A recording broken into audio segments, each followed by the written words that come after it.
Hello students, कैसे हो आप सब लोग। तो आज हम अपने नए टॉपिक के बारे में डिस्कस करते हैं भाई एक बार फिर से अपने यूट्यूब चैनल के अंदर। तो आज हम बात करते हैं two angles of projection for same horizontal range. यानी इसके अंदर हम क्या लेंगे, दो एंगल लेंगे प्रोजेक्शन के और दोनों के लिए जो हॉरिजॉन्टल रेंज आएगी वो आपकी क्या आएगी, सेम रेंज आएगी हॉरिजॉन्टल की। तो किस तरह से काम करेंगे भाई, तो देखो देखते हैं। तो सबसे पहले देखो हमारे पास जो हॉरिजॉन्टल रेंज का फॉर्मूला आया था, हॉरिजॉन्टल रेंज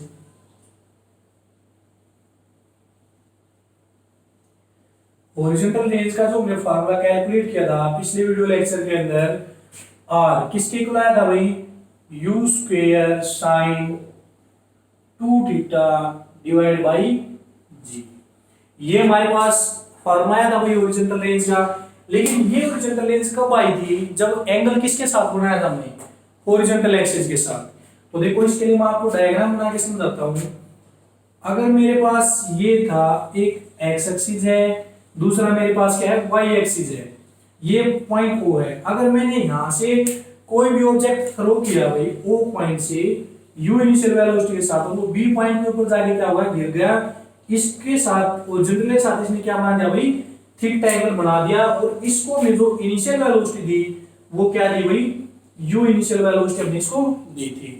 ठीक है, तो यू इनिशियल वेलोसिटी के साथ जब बी पॉइंट के ऊपर जाएगा तो हॉरिजॉन्टल के साथ इसने कितना एंगल बनाया, थीटा एंगल बनाया। जब ये हॉरिजॉन्टल के साथ एंगल बनाता है तो इसकी जो हॉरिजॉन्टल रेंज हमने निकाली वो कितनी आई थी भाई, r u square sin 2 theta divide by g, ये आई थी। लेकिन अगर मैं क्या करता हूं, इसी को एंगल को मैं वर्टिकल के अलॉन्ग लेता हूं, यानी कोई जो चीज हम क्या करेंगे, दोबारा से इसी ऑब्जेक्ट को हम क्या कर देते हैं भाई, थ्रो कर देते हैं यहां से x, ये y और ये o। अब की बार इस ऑब्जेक्ट को हम ऐसे ही थ्रो करेंगे ऊपर की साइड में इस तरह से भी, और ये बी पॉइंट के ऊपर जाके गिरेगा। अब देखो यहां पर हमने हॉरिजॉन्टल में एंगल माना था थीटा। अगर मैं ये एंगल थीटा मानता हूं भाई, तो इसके साथ एंगल कितना बन जाएगा आपका, 90 डिग्री माइनस थीटा। क्योंकि वर्टिकल के साथ हम एंगल तो कैलकुलेट कर नहीं सकते भाई, पहले में क्या देंगे, हॉरिजॉन्टल के साथ एंगल देना पड़ेगा और फिर हम वर्टिकल का एंगल निकालेंगे। अगर ये एंगल हमारे पास थीटा दिया हमने हॉरिजॉन्टल के साथ, तो वर्टिकल के साथ आपका क्या है, कितना एंगल बन जाएगा, 90 माइनस थीटा।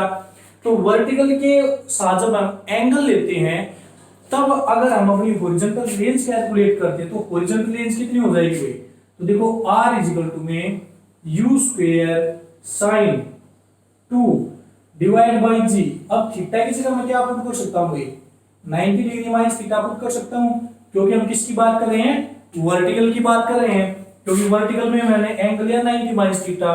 तो यहां से देखो अगर हम इसको करेंगे तो r इक्वल टू आपके पास क्या हो जाएगा भाई, u स्क्वायर sin 2 को जब आप अंदर मल्टीप्लाई करोगे कितना हो जाएगा, 180 degree minus 2 theta divide by आपका क्या जाएगा भाई, g। तो यहां से जब हम r को कैलकुलेट करेंगे तो r की क्या वैल्यू आ जाएगी, u स्क्वायर। अब देखो sin 180 माइनस थीटा किसके इक्वल होता है भाई, 180 कौन सा क्वाड्रेंट आएगा, सेकंड क्वाड्रेंट आएगा। तो सेकंड क्वाड्रेंट के अंदर साइन क्या होता है, यानी 180 के ऊपर साइन साइन में ही रहता है। तो क्या रहेगा, ये वापस वही से आ जाएगा sin 2 theta divide by g। तो देखो यहां से जो हॉरिजॉन्टल रेंज आई है और यहां से जो हॉरिजॉन्टल रेंज आई थी, दोनों हॉरिजॉन्टल रेंज हमारे पास क्या होगी, इसको अगर हम r1 मान लेते हैं, इसको हम क्या मान लेते हैं भाई, r2 मान लेते हैं, जो हमने वर्टिकल के अलॉन्ग दिखाई है। तो r1 और r2 दोनों की वैल्यू हमारे पास क्या आ गई भाई, इक्वल आ गई ना, r1 is equal to r2। तो यहां से देखो जब हमने हॉरिजॉन्टल के अलॉन्ग एंगल लिया तब हमारे पास हॉरिजॉन्टल रेंज वही आई, और फिर हमने वर्टिकल के साथ एंगल लिया तब भी हमारे पास हॉरिजॉन्टल रेंज सेम आई। लेकिन डिफरेंस हमने कहां पर किया भाई, एंगल के ऊपर। अगर हमने यहां पर एंगल थीटा लिया है तो वर्टिकल के साथ कितना एंगल लिया, 90 माइनस थीटा। तो यही हम आज बताना चाहते हैं कि अगर हम दो एंगल ऑफ प्रोजेक्शन लेते हैं तो उनके लिए सेम हॉरिजॉन्टल रेंज कब आएगी। अगर आपने एक एंगल ले लिया x एक्सिस के लोंग तो दूसरा एंगल ले लिया y एक्सिस के लोंग। अगर आपने x एक्सिस के लोंग 60 डिग्री का एंगल लिया है तो वर्टिकल के लोंग आप कितना एंगल लोगे कि आपकी जो हॉरिजॉन्टल रेंज है वो दोनों केस में क्या है, सेम आएगी। ठीक है, तो ये बात आपको समझ में आ चुकी होगी। जब हमने हॉरिजॉन्टल के साथ थीटा एंगल बनाया तब भी हमारे पास वही हॉरिजॉन्टल रेंज आई, और जब हमने वर्टिकल के साथ 90 माइनस थीटा एंगल बनाया तब भी हमारे पास हॉरिजॉन्टल रेंज की वैल्यू क्या आई, सेम आई भाई दोनों केसेस में। तो हम यहां से क्या करेंगे, एंगल फाइंड आउट करेंगे कि किस तरह से हमारे एंगल काम करेंगे एक दूसरे के साथ हॉरिजॉन्टल और वर्टिकल वाले केस में भाई। ठीक है, तो आपने सिर्फ इतना ही ध्यान रखना। देखो अब मैं डायग्राम देता हूं, ये डायग्राम ले लिया, एक हॉरिजॉन्टल एक वर्टिकल, ये हॉरिजॉन्टल ले लिया, ये हमारे पास वर्टिकल, ये ओ। अब मैं कहता हूं कि किसी भी ऑब्जेक्ट को मैंने एक्स एक्सिस के साथ बना दिया भाई 60 डिग्री का एंगल। अब इन्हें 60 डिग्री का एंगल बना दिया तो हॉरिजॉन्टल के साथ जो रेंज आई थी आर पर हमारे पास क्या आई थी, यू स्क्वायर।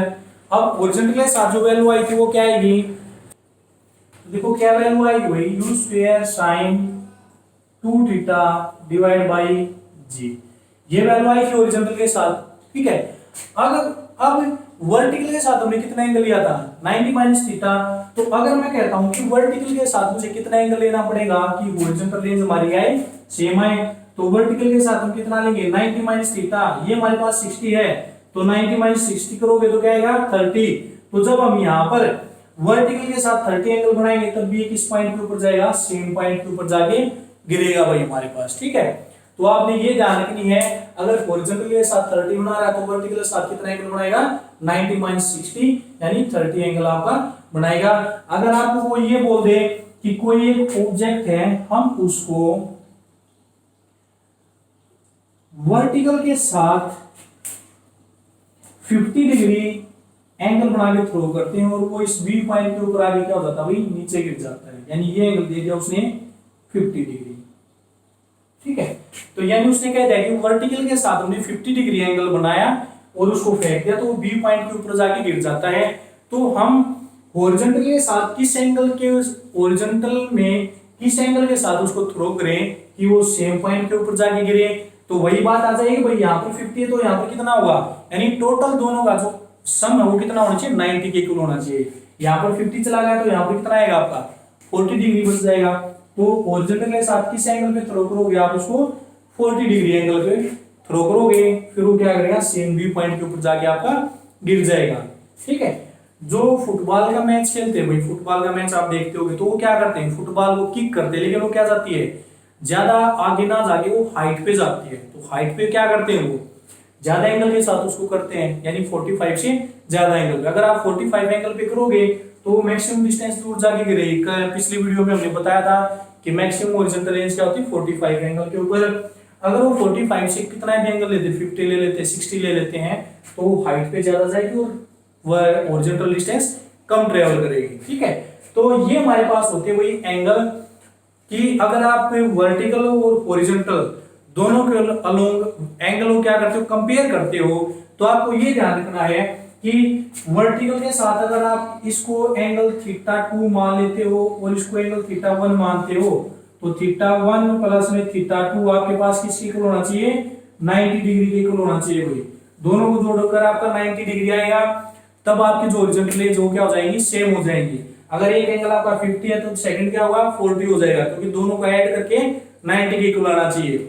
तो एक हॉरिजॉन्टल के साथ और एक क्या होगा, वर्टिकल के साथ। तो ये आपने ध्यान रखना भाई कि हॉरिजॉन्टल और वर्टिकल के साथ आप किस टाइप से एंगल बनाओगे ताकि दोनों के जो हॉरिजॉन्टल रेंज है वो आपके पास क्या आ जाए, सेम रेंज आ जाए।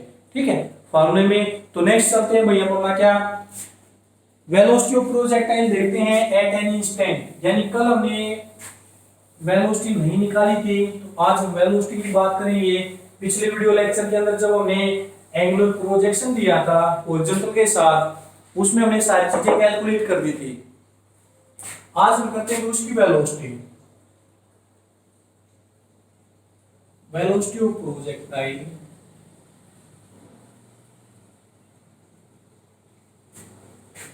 At any instant. किसी भी टाइम इंस्टेंट के ऊपर अगर आप प्रोजेक्टाइल की वेलोसिटी को क्या करते हैं, कैलकुलेट करते हो, तो किस तरह से आप उसको कैलकुलेट करोगे और उसकी क्या वैल्यू आएगी। तो इसके लिए देखो भाई, हमने प्रोजेक्टाइल गिवन हॉरिजॉन्टल प्रोजेक्शन वाला जो केस किया था, एंगुलर प्रोजेक्शन वाला, उस केस में हमने क्या किया था भाई, एक प्रोजेक्टाइल को हमने क्या किया था, प्रोजेक्ट किया था यहां से। वो इस बी पॉइंट के ऊपर आगे गिर गया था और ओरिजिनल के साथ क्या एंगल बनाया था भाई थीटा। उसको जो हमने इनिशियल वेलोसिटी दी थी वो क्या दी थी भाई, यहां से हमने u उसको इनिशियल वेलोसिटी हमने दी थी। ठीक है, अब देखो यहां पर कोई भी हम पॉइंट कंसीडर कर ले, यहां पर कंसीडर कर ले, यहां पर कंसीडर कर ले या यहां पर कंसीडर कर ले। इस पॉइंट के ऊपर अगर हमें उस ऑब्जेक्ट की वेलोसिटी कैलकुलेट करनी पड़ जाए कि उसकी टोटल वेलोसिटी कितनी होगी, तो उस वेलोसिटी को आप किस तरह से निकालोगे, तो उसके लिए हम क्या करेंगे, डेरिवेशन करेंगे भाई। तो देखो भाई यहां पर अगर हम मान लेते हैं, मैंने यहां पर कोई भी एक पी पॉइंट क्या कर लिया, एज्यूम कर लिया, कहीं पर भी आप एज्यूम कर सकते हो। मान लिया मैंने यहां पर पी पॉइंट एज्यूम कर लिया इस पॉइंट, तो इस पॉइंट के ऊपर मुझे क्या दिखानी भाई, उसकी वेलोसिटी कैलकुलेट करनी है। ठीक है, तो वेलोसिटी कैलकुलेट करेंगे तो देखो इसकी जो हॉरिजॉन्टल वेलोसिटी है वो क्या है, कांस्टेंट, यानी उसकी वैल्यू हमने क्या दी है, u दी है, उसकी वैल्यू फिक्स रहेगी हमारे पास।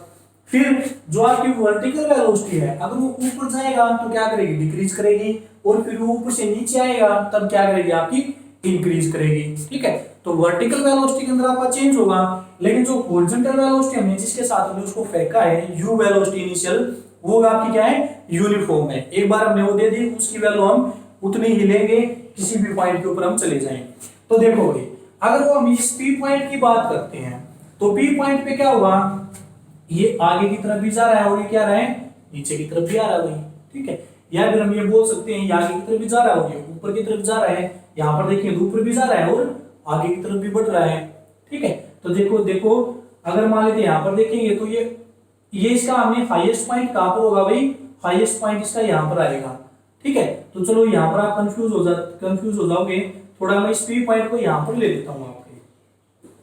ठीक है, इस पी पॉइंट को यहाँ पर एज्यूम कर लो, चाहे यहाँ पर एज्यूम कर लो। हाईएस्ट के ऊपर हम एज्यूम नहीं करते क्योंकि फिर कई बच्चों के डाउट आने स्टार्ट हो जाते हैं कि हाईएस्ट के ऊपर वेलोसिटी जीरो हो जाएगी, क्यों होगी, तो मैं इसको यहाँ पर ले लेता हूँ। तो देखो यहाँ पर क्या कर रहा है, ऊपर भी जा रहा है और आगे की तरफ भी बढ़ रहा है भाई, तो ऊपर जाएगा तो ये वर्टिकल वेलोसिटी इस तरफ भी जाएगी भाई, और आगे की तरफ बढ़ रहा है तो ये भी जाएगी, यानी इसकी दो वेलोसिटी होगी भाई। यहाँ पर मैंने पी पॉइंट एज्यूम किया था ना, पी पॉइंट, तो मान लिया भाई पी एन ये ऊपर की तरफ चला गया और पी एम क्या होगा, हॉरिजॉन्टल की तरफ चला गया ये। ठीक है, तो दोनों की तरफ जा रहा है, लेकिन एक्चुअली में ये क्या कर रहा है, किस डायरेक्शन के लोग जा रहा है भाई, ऐसे जा रहा है आपका, इस वेलोसिटी के लोग जा रहा है ना भाई। ठीक है, यानी ना तो ये दोनों की रिजल्टेंट वेलोसिटी के साथ ऐसे की तरह ऐसे आगे बढ़ रहा है। ठीक है, तो इसको अगर मैं यहां से मिला देता हूं भाई ऐसे, ये पॉइंट मैंने एन पॉइंट एज्यूम कर लिया, और ये जो वेलोसिटी अगर मैं इसको नीचे मिलाऊंगा तो यहाँ पर एम पॉइंट। ठीक है, तो ये हो गया भाई हमारे पास, तो ये इस वेलोसिटी के साथ ये पी एन वेलोसिटी के साथ क्या करेगा, ये जाएगा। अब देखो इसके साथ एंगल बढ़ रहा था, तो यहाँ पर जो वेलोसिटी आई थी वो क्या थी हमारे पास, u cos थीटा, और यहाँ पर जो वेलोसिटी आई थी उसकी वैल्यू क्या थी भाई आपके पास, u sin थीटा। ठीक है, तो यहाँ पर जो पी एन के लोग जो वेलोसिटी आएगी आपकी वो क्या होगी, दोनों की रिजल्टेंट आ रही हुई, तो रिजल्टेंट के लिए आप क्या करोगे, तो देखो यहाँ से अगर आप पी एन एम ट्रायंगल को देखते हो तो ये राइट एंगल ट्रायंगल बन गई भाई, तो पी एन आपका क्या होगा, हाइपोटेनस, ये परपेंडिकुलर, और ये क्या होगा आपका बेस। तो इसके अंदर अगर हम जाएंगे in triangle P M N, अगर हम पी एम एन ट्रायंगल के अंदर चलेंगे तो पी एन आपका क्या, हाइपोटेनस, तो पी एन आपकी वही रिजल्टेंट वेलोसिटी ना भाई, तो पी एन की वैल्यू निकालो तो क्या होगा, पी एम का स्क्वायर प्लस एम एन का स्क्वायर, पी एम का स्क्वायर प्लस एम एन का स्क्वायर, और इसका क्या हो जाएगा भाई, अंडर रूट हो जाएगा। अब देखो पी एम को मैं क्या मान लेता हूं, वी वेलोसिटी मान लेता हूं भाई, और जो पी एम है, पी एम मेरे पास क्या है, इसको मैं वी एक्स मान लेता हूं, और एम एन को क्या मान लेता हूं, वी वाई, और ये भी क्या हो गया आपकी वी वाई। ठीक है, तो इसको मैंने मान लिया भाई वी एक्स का स्क्वायर और एम एन को मान लिया वी वाई का स्क्वायर भाई, यहां से वैल्यू आ जाएगी। अब हमें वी एक्स और वी वाई की क्या करनी है, वैल्यू कैलकुलेट करनी है, और इसके अंदर हमें क्या कर देनी भाई, पुट कर देनी है। तो वी वाई और वी एक्स की वैल्यू कैलकुलेट करने के लिए हम क्या करेंगे, हमारे पास एक इक्वेशन ऑफ मोशन आई थी भाई, इक्वेशन ऑफ मोशन कौन सी, इसको इक्वेशन नंबर फर्स्ट मान लेते हैं, v is equal to u plus a t. हमारे पास ये इक्वेशन आई थी, अगर हम यहां से x एक्सिस के अलॉन्ग वेलोसिटी निकाल दें तो u vx is equal to u x plus में ए एक्स इंटू में टी। हमारे पास ये वैल्यू आ जाएगी भाई। अब देखो यहां पर जो यू एक्स की वैल्यू है वो कितनी भाई हमारे पास यू कोस थीटा है। यू एक्स एक्स एक्सिस के लोग यू कोस थीटा हो गई। अब ए एक्स यानी एक्स एक्सिस के लोग ग्रेविटी कितनी हो जाएगी आपके पास जीरो, क्योंकि ग्रेविटी आपकी क्या करती है वर्टिकल कंपोनेंट में लाई करती है वही वाई के लोग। तो ये वैल्यू जब मैं यहाँ पर पुट करता हूं तो वी एक्स की वैल्यू क्या हो जाएगी भाई यू कोस थीटा प्लस में जीरो इंटू में टी। तो वी एक्स की वैल्यू हमारे पास क्या आ गई भाई यू कोस थीटा। हमारे पास वी एक्स की वैल्यू हमने कैलकुलेट कर ली भाई।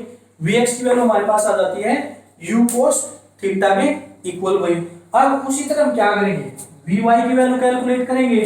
तो इस इक्वेशन से नाउ इसी तरह अगर मैं वी वाई करता हूं तो यहां पर क्या हो जाएगी भाई यू वाई प्लस में ए वाई इंटू में टी। तो देखो यहां पर जो यू वाई की वैल्यू वो आपके पास क्या आ गई यू साइन थीटा, और जो ए वाई हो जाएगी वाई एक्सिस के along acceleration due to gravity किसके इक्वल हो जाएगी माइनस जी, क्योंकि अब की बात देखो ये ऊपर की तरफ जा रहा है आपका। ठीक है, तो ये वैल्यू जब मैं यहां पर पुट करूंगा तो v y is equal to u y की वैल्यू होगी भाई u sine theta minus g into में टी। तो ये हमारे पास क्या होगी वी वाई की वैल्यू आ गई। अब ये वी वाई और वी एक्स दोनों की वैल्यू अगर मैं इस फर्स्ट इक्वेशन के अंदर पुट कर देता हूं तो हमारे पास क्या वैल्यू आएगी, इसको यहां से मैं रख कर देता हूं आप थोड़ी देर के लिए, और यहां पर मैं क्या करता हूं ये वैल्यू पुट करूंगा भाई। आपने बस ये निकालने के लिए हमने ये वैल्यू निकाली थी। अब यहां से देखो v की वैल्यू आपके पास क्या होगी भाई under root of v x की वैल्यू आ गई u cos थीटा इसका स्क्वायर प्लस वी वाई की वैल्यू हमारे पास क्या है भाई u sin theta minus g t, इसका क्या हो जाएगा भाई स्क्वायर। इसका स्क्वायर कर देंगे हम। अब इसके स्क्वायर को क्या कर दो ओपन कर दो आप। तो इसको जब आप ओपन करोगे तो हमारे पास क्या हो जाएगा, तो यहां से जब हम इसको ओपन करेंगे तो आपके पास क्या वैल्यू आएगी भाई ये हो जाएगा हमारे पास u square cos square theta plus में u square sine square theta plus में g square t square minus 2u sine theta into में जी टी। यह आएगा भाई हमारे पास। अब यहां से देखो हमारे पास u स्क्वायर इन दोनों में से कॉमन आ रहा है, तो इसके अंदर से हमने u स्क्वायर कॉमन ले लिया। u स्क्वायर कॉमन लेने के बाद अंदर क्या बच गया भाई हमारे पास sine square theta plus cos square theta भाई प्लस यहां पर क्या बच गया g square t square minus का 2u साइन थीटा इंटू में क्या बच गया भैया आपका जी टी। हमारे पास ये आ गया। अब हम इसके अंदर जो चीज कॉमन आती है उसको यहां से क्या कर सकते हैं भाई कॉमन निकाल सकते हैं। तो इसको मैं यहां से रब कर रहा हूं। जब हम इसको यहां से लेंगे तो v is equal to sine square theta plus cos square theta आपके पास क्या होता है भाई 1। तो इसकी वैल्यू क्या होगी आपके पास 1 हो जाएगी ना भाई यहां से। ठीक है, तो ये तो हो गया आपके पास 1। फिर प्लस में आपका क्या होगा जी स्क्वायर टी स्क्वायर और माइनस का 2u साइन थीटा इनटू में आपका क्या बच गया भाई जी और टी।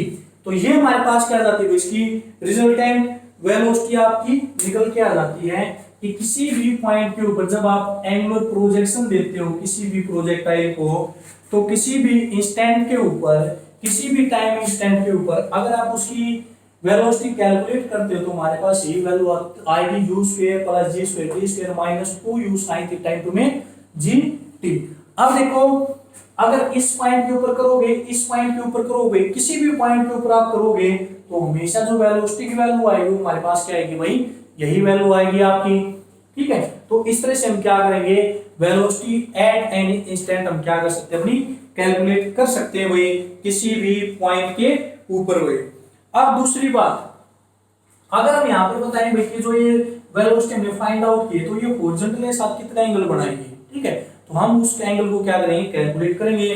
तो देखो यहाँ पर मैं मान लेता हूँ कि ये जो वेलोसिटी ये इसके साथ कितना एंगल बनाती है भाई बीटा एंगल बना रही है, ठीक है। तो इस बीटा एंगल को हम कैलकुलेट करेंगे, तो यहाँ पर टेंजेंट बीटा, टेंजेंट बीटा, तो इसी ट्रायंगल के अंदर, किस ट्रायंगल के अंदर भाई, in triangle P N M, P N M triangle के अंदर अगर आप करोगे टेंजेंट बीटा की वैल्यू कैलकुलेट, तो टेंजेंट किसके इक्वल होता है भाई, परपेंडिकुलर डिवाइड बाय बेस। तो परपेंडिकुलर क्या है इसके अंदर, ये है, और बेस क्या है, ये। तो यानी यहां से हम बोल सकते हैं कि M N divide by P M, M N divide by P N, ये बोल सकते हैं हम यहां से। तो एम एन की वैल्यू किसके इक्वल है भाई, वी वाई के इक्वल, और पी एम की वैल्यू क्या है, वी एक्स के इक्वल। तो यहाँ पर हम वैल्यू पुट कर सकते हैं। तो वी वाई की हमारे पास जो वैल्यू आई थी, वी वाई की वैल्यू हमने क्या कैलकुलेट की थी भाई, आपने ध्यान रखनी है, वी वाई और वी एक्स की वैल्यू आई थी यू कोस थीटा के इक्वल, और जो वी वाई की वैल्यू आई थी हमारे पास क्या आई थी, you sine theta minus GT के इक्वल आई थी। तो यहाँ पर हो जाएगा आपका you sine theta minus GT, और डिवाइड बाई आपका क्या था भाई, यू कोस थीटा, ठीक है। तो यहां से हम क्या कर सकते हैं, एंगल अपना कैलकुलेट कर सकते हैं भाई इस तरह से, ठीक है। तो हम एंगल भी कैलकुलेट कर सकते हैं कि जो रिजल्टेंट वेलोसिटी आएगी पी एन, वो हॉरिजॉन्टल के साथ कितना एंगल बनाएगी। तो यहां से हम V Y by V X कर, यानी जिसका स्लोप निकाल सकते हैं, तो वहां से हमें एंगल पता लग जाएगा। और हम यहां से क्या निकाल सकते हैं, उसकी रिजल्टेंट वेलोसिटी निकाल सकते हैं कि किस रिजल्टेंट वेलोसिटी के साथ वो क्या करेगा, आपका वहां से जाएगा। तो किसी भी पॉइंट के ऊपर अगर आपको निकालनी पड़ जाए तो यही फॉर्मूला आपने अप्लाई करना है, और हमेशा क्या आएगा, यही रिजल्ट आएगा आपका। और इस तरह से आप क्या कर सकते हो भाई, उसका एंगल फाइंड आउट हम कर सकते हैं भाई, ठीक है। तो ये हमारे पास क्या थे भाई, आज के टॉपिक के बारे में हम बात करते हैं, और कल हम बात करेंगे भाई अपना एक नए टॉपिक में। चलो आज ही कर देते हैं हम कि उस टॉपिक का हॉरिजॉन्टल और वर्टिकल के साथ क्या डिफरेंस आता है अगर एंगल बनाया जाता है, तो उसको हम स्टार्ट करते हैं भाई उसी टॉपिक को। तो चलो भाई आज इतना ही करते हैं, ठीक है, ज्यादा लंबी हो जाएगी वीडियो, तो हम आज की वीडियो में सिर्फ इतना ही करते हैं, बाकी हम कल करेंगे।